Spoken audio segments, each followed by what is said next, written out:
তোমারে পাগল বলে সাব্যস্ত করে, পাগল বলে ডাক দেয়। আমরা অনেকেই জিকির করি পাগল বলে, কিন্তু এখনো কেউ ডাকে নাই, দেখছে? অনেকেই অনেককে বউ পাগল বলে, সন্তানের পাগল বলে, টেকার পাগল কয়, ক্ষমতার পাগল কয়, চেয়ারের পাগল বলে, ভালো পোশাকের পাগল বলে, বেশি খাওয়ানোর পাগল বলে, ভালো মন্দ খাওয়ানোর পাগল বলে, মান সম্মান ইজ্জতের পাগল বলে, কিন্তু আল্লাহর পাগল বলে কিন্তু এখনো কেউ ডাক আমাকে আপনাকে দেয় না। আল্লাহ কইছে বেশি বেশি জিকির করো, আল্লাহর নবী কইছে এত বেশি করো যে দুনিয়াদার ফাসিকের দল তোমারে পাগল করে। কি কয়? পাগল কয়। পাগল কয়, দুনিয়ার পাগল কয়, আল্লাহর পাগল কেউ বলে না। কথা ঠিক না? তবে একটা কথা মনে রাখবেন, পৃথিবীতে যত মানুষ আছে সবাই পাগলের দল। পাগলের বাহিরে পৃথিবীতে কোনো মানুষ নাই। যারা হালাল আর হারাম তমিজ না করে, হালাল আর হারাম টাকার দরকার, হালাল হোক হারাম হোক কামড় দিয়া ভালো ধরে ভালো, এ টাকার পাগল। কে? পেটে খাবার নাই, জামা কাপড় মার দেওয়া ইস্তারিওয়ালা একবারে করকরা থাকতে হবে। পেটে খাবার থাকেন না থাক, পোশাক যদি চকচকা লাগে তাহলে বুঝবেন ও পোশাকের পাগল। যেই পুরুষ মানুষ বউয়ের কথায় ওঠে আর বসে, এরে কয় বউ পাগল। যে বিয়ার পরে বিয়া করে, একটা ছাড়ে আর একটা ধরে, এরে কয় নারীর পাগল। কথা বলে এরে কি নারীর পাগল। আর যে বাজে বেহুদা গল্প গুজব, চা চাটকি চাদাম বাদ দিয়া সদা সর্বদা যে তসবিহ হাতে নিয়ে জবানে সুবহানাল্লাহ, আলহামদুলিল্লাহ, আল্লাহু আকবার বলতেছিলাম, যে বেশি বেশি আল্লাহর জিকির করে তারে কার পাগল কয়? কথা বলে না ভাই। এবার এই জায়গায় আইসা আমাদের দেশে একদল মুসলমান নামধারী করে জিকির বিরোধী আছে। তারা কয় নামাজও তো জিকির। আচ্ছা, আমরা যারা জিকির করি, ও চরমুনের মুরিদ বাসায় যে কয়জন আছে এরা কি বেনামাজি? আলহামদুলিল্লাহ ভাই, যারা দাঁড়ানো আসি বসে যাই, অনেকেই জিকির বিরোধী আছে। ইদানিং দেখতেছি জিকির বিরোধী হওয়ার সবচেয়ে বড় কারণ হইল চরমুনের পিসাবের দল বা তার মুরিদ মুহিব্বিনের সংখ্যাটা সারা দেশে একটু বেশি। ওনারা জিকির করে তো, এই জন্য একদল লোক জিকিরের বিরুদ্ধে লাগছে। গায়ে জোরে জিকির জায়েজ নাই, আস্তে জিকির জায়েজ নাই, একসাথে বইয়ে জিকির জায়েজ নাই, মসজিদ করে আল্লাহর ঘর, মসজিদে জিকির জায়েজ নাই। আমার প্রশ্ন হল, মসজিদের আল্লাহর ঘর, জিকিরও আল্লাহ, না আল্লাহর ঘরে যদি আল্লাহর জিকির করা জায়েজ না, তাহলে জিকিরটা করবো? বুঝেন নাই বিষয়টা? মসজিদ ঘর কার? যে জিকির করবে সে বন্দা কার? সুবহানাল্লাহ এই পবিত্র নামটা কার? আলহামদুলিল্লাহ এই প্রশংসাটা কার? আল্লাহু আকবার এই বরত্বটা কার? লা ইলাহা ইল্লাল্লাহ এই কালেমাটা কার? মসজিদেই জিকির পারবে না, এই কথা পাইছেন কই আপনি? আসলে জিকির একসাথে করা যাবে না, জোরে করা যাবে না, এগুলা কথা। কিছু মানুষ আগে জিকির আজকার করতো না, আকাম কুকামে লিপ্ত থাকতো, এখন ভালোই একটু জিকির আজকার ধরছে। উনি তো শয়তানের খালাতো ভাই, ওনার গায়ে তো আগুন ধরে গেছে। এখন নানান ধরনের ফতুয়া দিয়া জিকিরকারীকে জিকির থেকে বিরত রাখার জন্য এই মাঝে মাঝে বিভিন্ন ফতুয়া ছাড়ে। কথা দেখি না? অথচ যেই ব্যক্তি জিকির করতেছে এই ব্যক্তি আগে সেমরি না চাইত, যেই ব্যক্তি আজকে জিকির করে এই ব্যক্তি আগে মাল কাছার দিত, যেই ব্যক্তি আজকে জিকির করতেছে এই ব্যক্তি আগে গাজার কলকি নিয়ে পড়ে থাকতো। ওই দিন কেউ না জায়েজ ফতুয়া দেয়, আজকে জিকির করে আজকে কয় না জায়েজ, আজকে কয় জায়েজ নাই।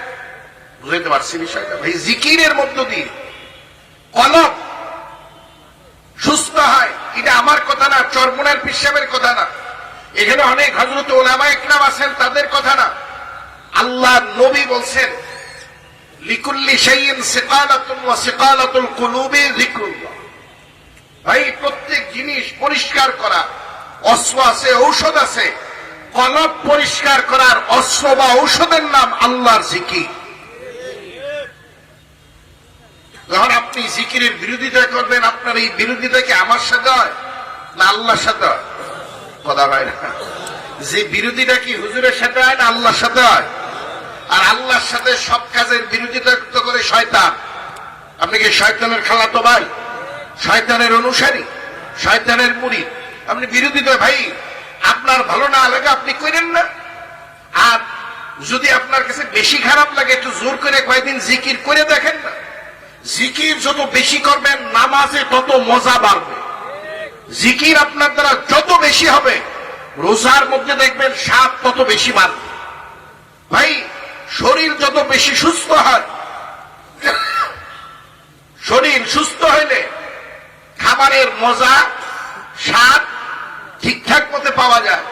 শরীর অসুস্থ, শরীর কি অসুস্থ, 160 ডিগ্রি জ্বর, 1200 টাকা কেজি ঘি দিয়া পোলাও রান্না করে সামনে দিলে কালা গরুর গোশতের কালা ভুনা দিয়ে এক লোকমা মুখে দিয়ে মুখটারে বিটকাল বানাইয়া প্লেটটারে এমন জোরে ধাক্কা দেয় মনে যায় সে পচা খাবার দুনিয়াতে নাই।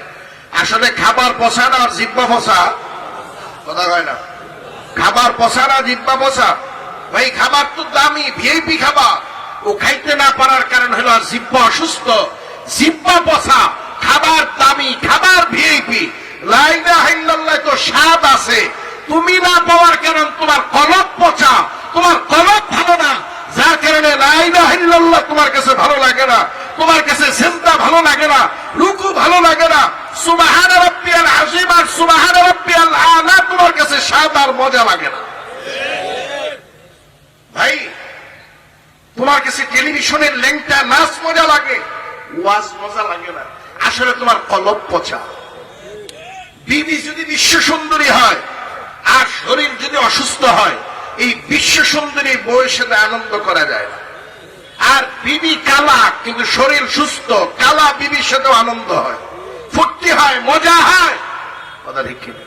কলব যদি সুস্থ হয় তাহলে নামাজে মজা না আইসা পারে না, জিকিরে মজা না আইসা পারে না, তেলাওয়াতে মজা না আইসা পারে না, কথা ঠিক কিনা? আল্লাহ তাআলা আমাদেরকে কলবটাকে সুস্থ সুন্দর বানায় দুনিয়ার থেকে বিদায় নেওয়ার তৌফিক আল্লাহ আমাকে আপনাকে দান করুক। জেনে বলেন আমি আর আলোচনা লম্বা করব না, আমার আলোচনা শেষ, এই পর্যন্তই আলোচনা। আমার শুরু থেকে শেষ পর্যন্ত মূল কথা হলো আত্মা কলবটাকে পরিষ্কার বানাইতে হবে, সুস্থ বানাইতে হবে। কলব যদি সুস্থ হয়, অন্তরাত্মা যদি ভালো হয়, তাহলে সমাজ নষ্ট হবে না, পরিবারে অশান্তি হবে না।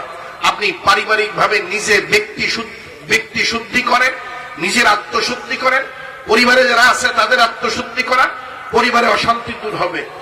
এইভাবে সমাজের যারা আছে তাদের আত্মশুদ্ধি করেন, দেখবেন সমাজ শুদ্ধ হয়ে যাবে। এরপরে আপনি আপনার ওয়ার্ড, ইউনিয়ন, থানা, উপজেলা আস্তে আস্তে ক্রমান্বয়ে আপনি মেহনত শুরু করেন, দেখবেন গোটা দেশ সোনার দেশে পরিণত হয়েছে। দরজা খুলে ঘুমাবেন, কেউ আপনার ঘরের দিকে তাকাইয়া দেখবে না। দোকানের ঝাপ খুলে মসজিদে যাবেন, কেউ আপনার মালে হাত দিবে না। আপনার যুবতী মেয়ে কলেজে যাবে, শীষ দেওয়া তো দূরের কথা, কোন যুবক তার দিকে তাকাইয়াও দেখবে না। যুবক নিজের থেকেই চোখ ফিরিয়ে রাখবে, ওই দিকে তাকাইলে গুনাহ হবে, ওই দিকে তাকাইলে আল্লাহ বেজার হবে, কথা ঠিক কিনা?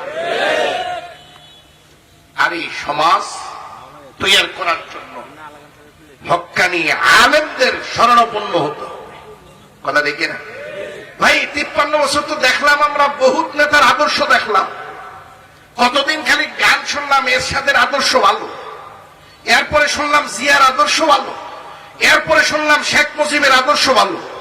কিন্তু মুসলমান হিসেবে কি আল্লাহ নবীর আদর্শের থেকে কোনো ভালো আদর্শ আছে? কথা হয় না। কিন্তু একজন নেতা আল্লাহ নবীর আদর্শের কথা বলে না, কারণ আল্লাহ নবীর আদর্শ যদি সমাজ গড়েন, তাহলে চুরি বন্ধ হয়ে যাবে, ডাকাতি বন্ধ হয়ে যাবে, খুন বন্ধ হয়ে যাবে, ধর্ষণ বন্ধ হয়ে যাবে, লজ্জাতি করা বন্ধ হয়ে যাবে, কথা ঠিক কিনা?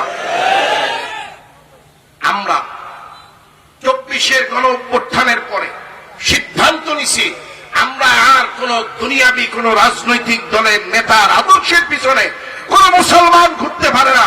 আগামী দিনে এই 54,000 বর্গ মাইলের বাংলাদেশ নবীর আদর্শ দিয়ে সাজাতে চাই। আপনারা কি আমার সাথে একমত?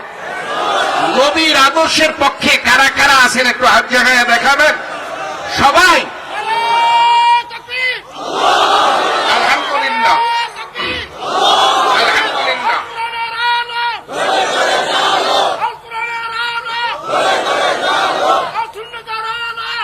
আলহামদুলিল্লাহ। শোনেন, আল্লাহ নবীর আদর্শই শ্রেষ্ঠ আদর্শ, কথা কয় না?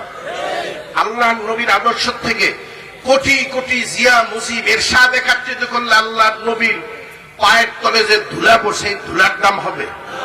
ওনাদের কথা বাদ দেন, আলেম ওলামা আমরা যারা আছি আমাদের সারা দুনিয়া দিয়ে একত্রিত করলে নবীর জুতার তলায় যে ধুলা পড়ছে এই ধুলার দাম আছে আমাদের। নবী তো আসছিলেন এই পৃথিবীর মানুষকে আদর্শ আর চরিত্র শিক্ষা দেওয়ার জন্য, কথা রেখে জাহিলিয়াত দূর করার জন্য, অন্ধকার দূর করার জন্য। আগামী দিনে পীর সাহেব হুজুর চরমোনাই ডাক দিছেন, চেষ্টা করতেছেন, মেহনত করতেছেন যে আমরা ডান আর বামে আর দৌড়দৌড়ি বাদ দিয়া আমরা আগামী দিনে মুসলমান যারা আছি আমরা আল্লাহ নবীর আদর্শ শিলায় ধারণ করে আমাদের ব্যক্তি জীবন, আমাদের পারিবারিক জীবন, সামাজিক জীবন, অর্থনৈতিক জীবন, জাতীয় আন্তর্জাতিক জীবন পর্যায়ে আমরা আল্লাহর নবীর আদর্শ দিয়ে গড়তে চাই। আল্লাহর নবীর থেকে ভালো মানুষ পৃথিবীতে আসে নাই।